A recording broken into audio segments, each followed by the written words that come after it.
siklus Rankine itu merupakan modifikasi dari siklus Carnot, di mana proses pemanasan dan pendinginan pada siklus ini terjadi pada tekanan yang tetap. Siklus Rankine ini dikembangkan oleh William John Macon Rankine pada abad ke-19. Sejak saat itu, penggunaan siklus Rankine banyak diaplikasikan ke sistem mesin uap. Umumnya, siklus Rankine digunakan pada mesin pembangkit listrik dan kurang lebih memproduksi 80% listrik di dunia. Proses kerja siklus Rankine.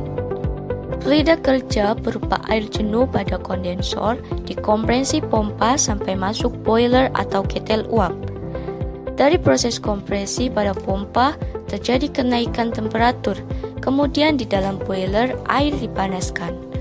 Sumber energi panas berasal dari proses pembakaran atau dari energi yang lainnya, seperti nuklir, panas matahari, dan lainnya. Uap yang sudah dipanaskan di boiler kemudian masuk turbin. Fluida kerja mengalami ekspansi sehingga temperatur dan tekanan turun. Selama proses ekspansi pada turbin, terjadi perubahan dari energi fluida menjadi energi mekanik. Pada sudu-sudu menghasilkan putaran poros turbin. Uap yang keluar dari turbin kemudian dikondensasi pada kondensor, sehingga sebagian besar uap air menjadi mengembun. Kemudian siklus berulang lagi. Ada 4 kondisi. Pertama, kondisi 1, kedua. Ada 4 alat, yaitu boiler, turbin uap, kondensor, dan pompa.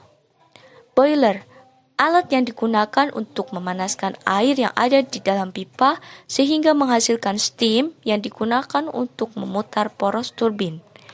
Turbin uap, alat yang memiliki sudu-sudu dan poros yang berputar akibat tekanan yang diberikan oleh steam sehingga menghasilkan energi mekanik. Kondensor, alat yang digunakan untuk mendinginkan air dalam pipa setelah keluar dari turbin dengan cara membuang kalor keluar.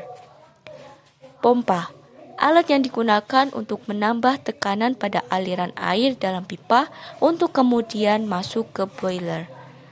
Air masuk pompa pada kondisi 1 sebagai cairan jenuh dan dikompresi sampai tekanan operasi boiler.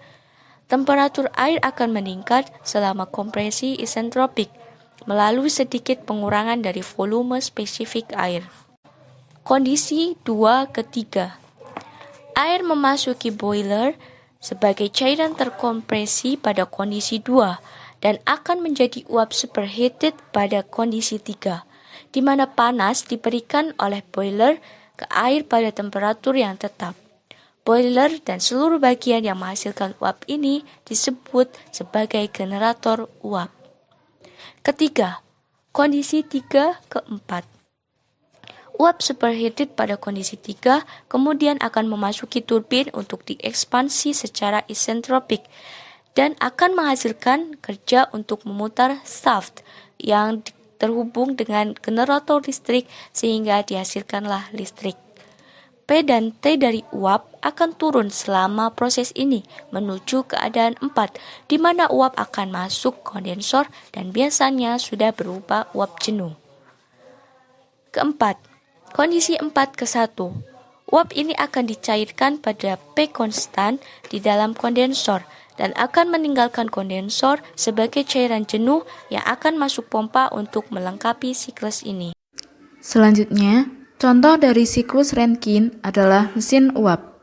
Berikut prinsip kerja siklus Rankine pada mesin uap. Berikut adalah gambar boiler, turbin uap, dan generator. Steam yang dihasilkan boiler dipakai sebagai fluida kerja yang akan memutar roda turbin. Steam bebas yang keluar dari turbin dimasukkan ke dalam kondensor untuk didinginkan menjadi air kembali yang disebut sebagai air kondensan. Air kondensan ini dipompakan kembali ke dalam boiler sebagai boiler steam kondenser. Demikian seterusnya siklus dari turbin uap ini. Swim yang dihasilkan boiler didapat dengan cara memanaskan air sehingga timbul uap yang bertekanan 40 kg meter persegi sehingga dapat memutar turbin. Pada video ini, warna biru muda menunjukkan swim atau uap bertekanan sedangkan biru tua menunjukkan air. Pada video ini terlihat arah tanda panah sebagai siklus dari sistem kerja turbin uap.